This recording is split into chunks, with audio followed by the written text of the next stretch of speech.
The first evacuation siren went off at 4:17 p.m.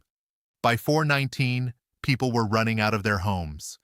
By 4:22, they discovered the only emergency fire road in our neighborhood was completely blocked. By 4:23, the HOA president was still arguing about permit fees, and by 4:25, the wildfire was visible from our backyards. That's when everyone realized the warning I'd been giving for 6 months wasn't paranoia. It was a countdown. My name is Ryan Walker. I spent 20 years working in emergency management and wildfire preparedness. Most people in our neighborhood knew me as the guy who always talks about evacuation plans. I didn't mind, because when you live near dry hills and forests, preparation isn't fear, it's survival. The neighborhood itself was beautiful. Tree-lined streets, large homes, mountain views, the kind of place real estate agents describe as peaceful and safe. But there was one thing most residents never paid attention to: an emergency access road. A narrow gravel route running behind the community. It wasn't pretty, it wasn't convenient, and nobody used it until they needed it.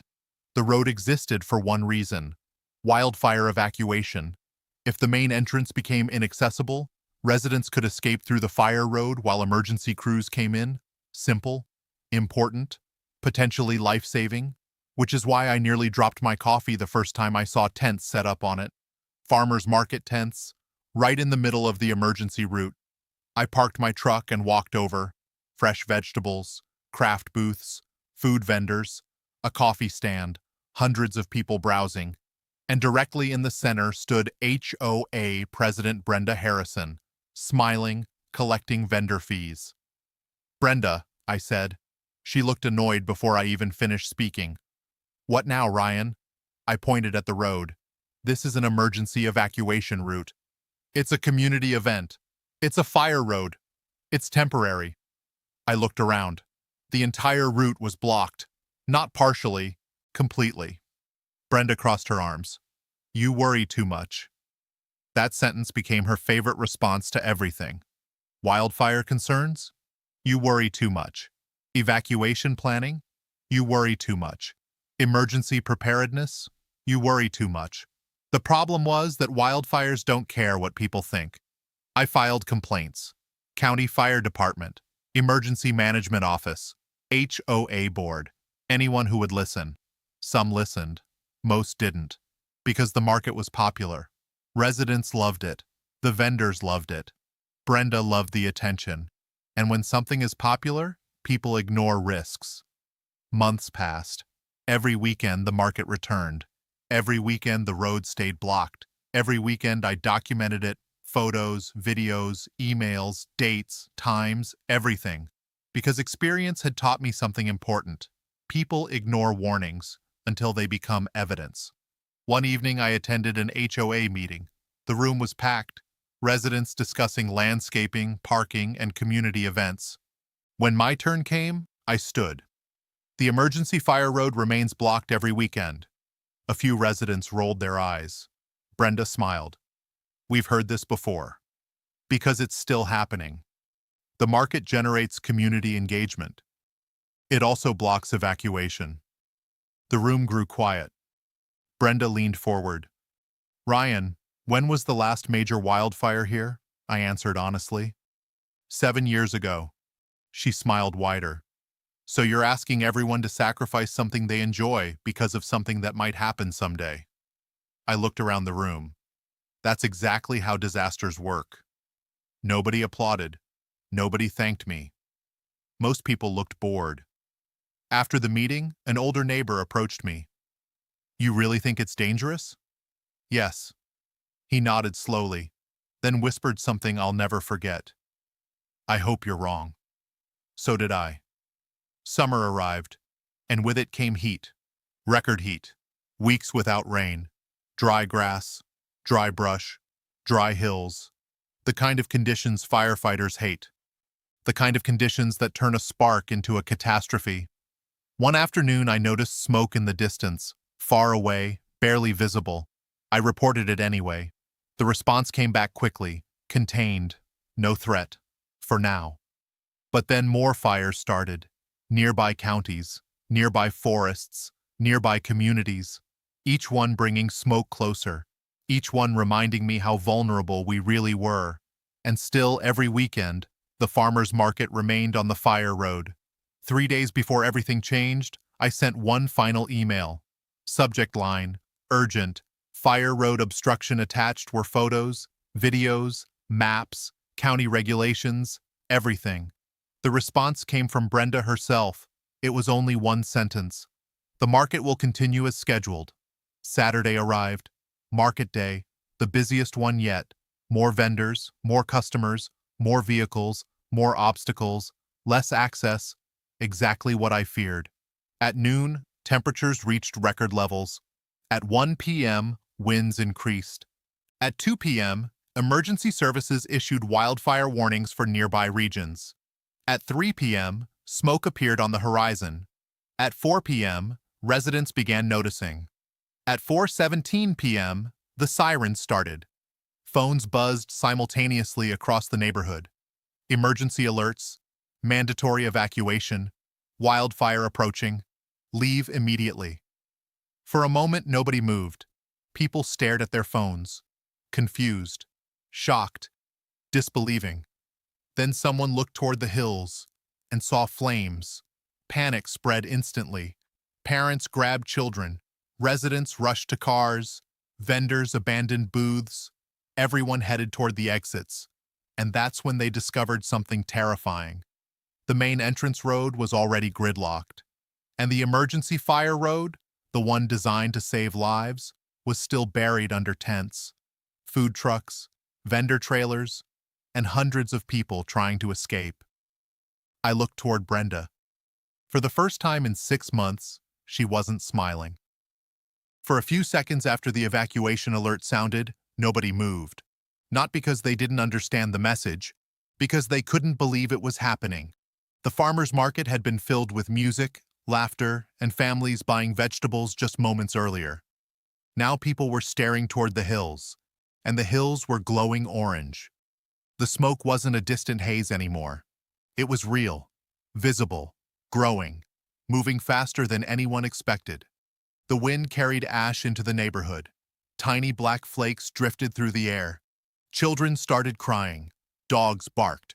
Car alarms began sounding as panicked residents rushed toward the parking areas. Then reality hit.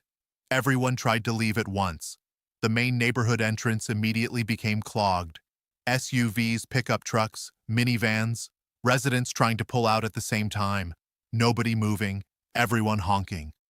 I grabbed my radio from the truck. Years in emergency management had taught me something important. The first few minutes of an evacuation decide everything. Panic creates more danger than fire. I climbed onto the bed of my truck and shouted, "Listen to me!" Most ignored me. Then another emergency siren sounded, louder this time. That got their attention. "Stay calm." A few people stopped. Others continued loading vehicles. I pointed toward the hills. "We still have time if we move intelligently." Then someone yelled the words everyone feared. "The fire road is blocked!" A wave of panic moved through the crowd. People turned, looked, and saw exactly what I'd been warning about for 6 months. The emergency route was unusable. Completely. Vendor tents stretched across the gravel road. Food trucks sat parked at angles. Tables, generators, portable restrooms, trailers, thousands of pounds of equipment, every inch of it preventing evacuation. And standing in the middle of all of it was Brenda, frozen, staring, unable to process what she was seeing. I walked directly toward her. For months she'd dismissed every warning, every report, every complaint, every meeting. Now she finally understood. "Ryan," she said quietly. For the first time ever, there was no arrogance in her voice, only fear. "We need to clear this road," I nodded. Yes.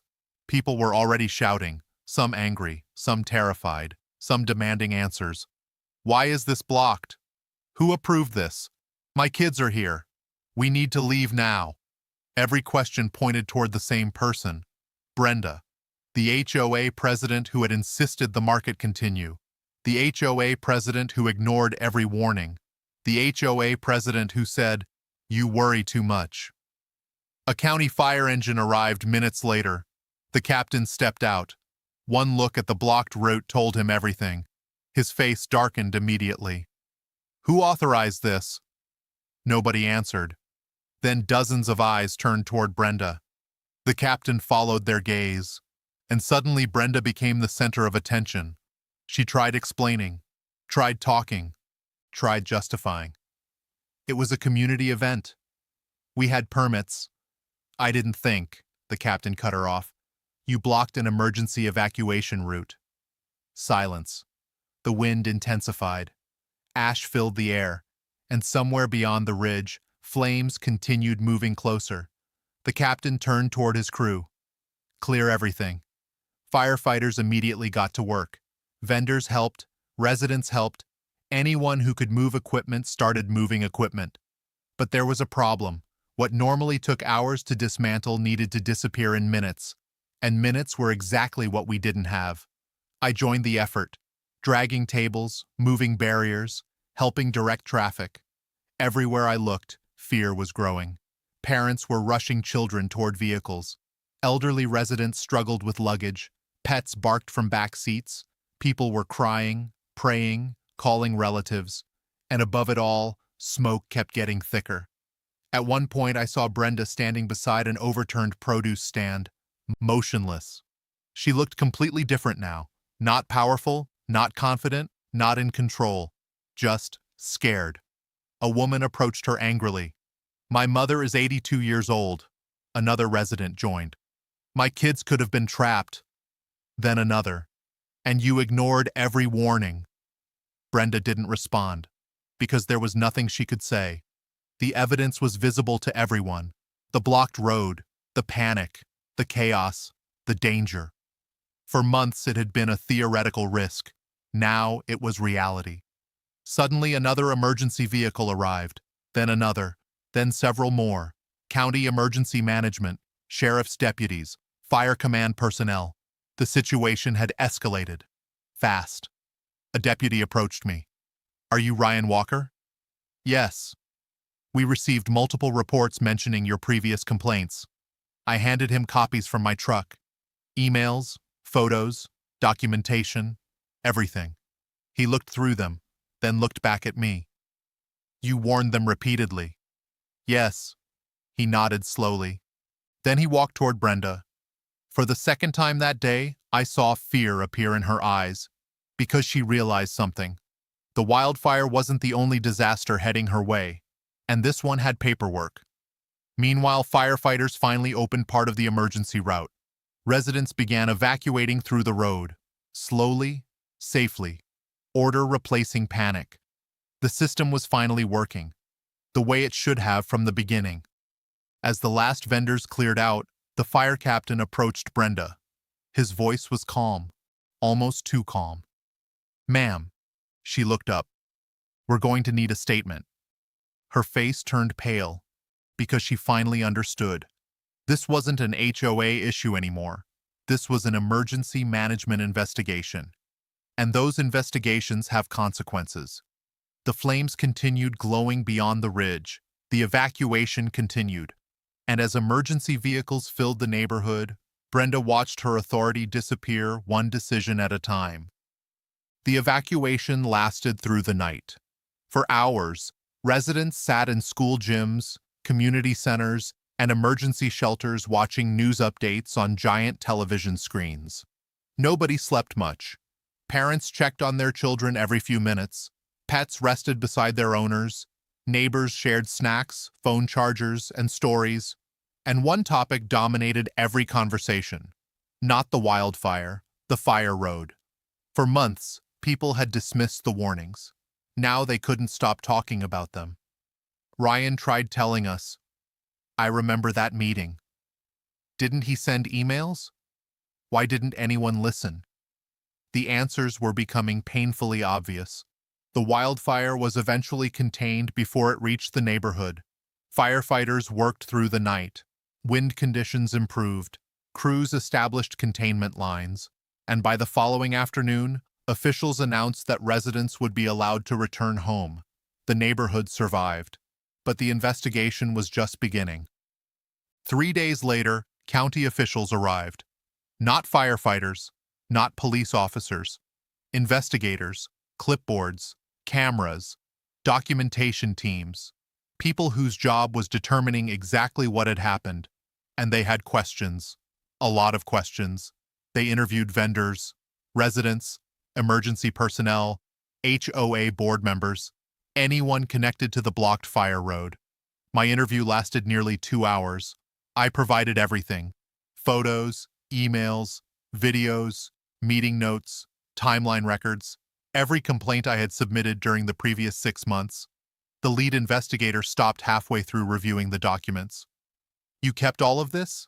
I nodded. "Experience." He smiled slightly. "Good thing you did." Because every document told the same story. Warning, ignored, warning, dismissed, warning, rejected, again and again. The evidence wasn't complicated. It was overwhelming. Meanwhile, Brenda's situation became worse by the day. Former supporters began distancing themselves. Board members who once backed her decisions suddenly claimed they had concerns all along. Residents demanded answers. Local news stations started asking questions. And once reporters became involved, everything accelerated. The headline appeared on a regional news website first. Blocked Fire Road during wildfire evacuation triggers county investigation. The story spread quickly. Within days, television crews were interviewing residents at the neighborhood entrance. One reporter stood directly in front of the fire road, the same road Brenda had repeatedly called harmless. Now it was featured on the evening news. The footage showed tents, vendor trailers, market booths, and emergency access signs hidden behind them. The public reaction was immediate. People were furious, not because the market existed, because it existed in the worst possible location. The county's preliminary findings arrived 2 weeks later. The report was devastating.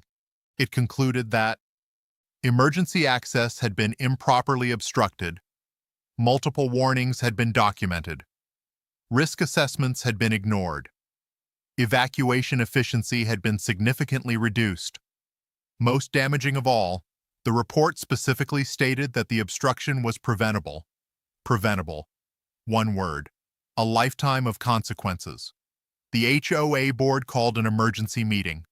For the first time in years, every seat was filled. People stood along the walls, others waited outside. The atmosphere felt completely different. No casual conversations, no friendly smiles, no discussions about landscaping, only accountability. Brenda sat at the front table, looking exhausted. The confidence she carried for years was gone. The meeting began. Then residents started speaking, one after another. A retired firefighter stood first. "I trusted that emergency routes would remain open." An elderly resident spoke next. "I spent an hour wondering if I would make it out." A mother followed. "My children were terrified." Every statement carried weight.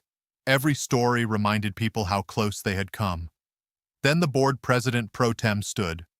After reviewing the findings and recommendations, he paused. "We are requesting Brenda Harrison's immediate resignation." Silence. Brenda closed her eyes. For a moment, nobody moved. Then she stood, slowly, and placed her HOA badge on the table. Years of authority, gone in seconds. She didn't argue, she didn't fight, she didn't blame anyone. Maybe because she finally understood. Sometimes consequences arrive long after decisions are made, but they arrive. The resignation wasn't the end. County regulators imposed new requirements. Emergency access roads received additional protection. Regular inspections became mandatory. Evacuation planning was updated. Other communities adopted similar policies. What happened in our neighborhood became a case study, an example of what happens when convenience is prioritized over preparedness. Months later, life slowly returned to normal. Children played outside again, neighbors gathered again. The market eventually returned too, but not on the fire road. Never again. Instead, it moved to a designated community space designed specifically for events, safe, legal, accessible, exactly where it should have been from the beginning. One evening, nearly a year later, I walked down the emergency route. The gravel road looked ordinary, quiet, almost forgettable, but I knew better. Sometimes the most important things aren't exciting. They're the things nobody notices until they're needed. As the sun set behind the hills, I stopped beside the emergency access sign. A new sign had been installed beneath it. It read, I smiled, not because I had been right. I never wanted to be right. I smiled because the lesson had finally been learned. Preparation isn't fear. Rules aren't suggestions. And emergency plans only work when people respect them before disaster arrives. Because when the sirens start, it's already too late to move the tents. Final narration message. The biggest mistakes often begin with the words, "It'll probably be fine." And the most important safety rule is the one nobody thinks they'll ever need, until the day they do.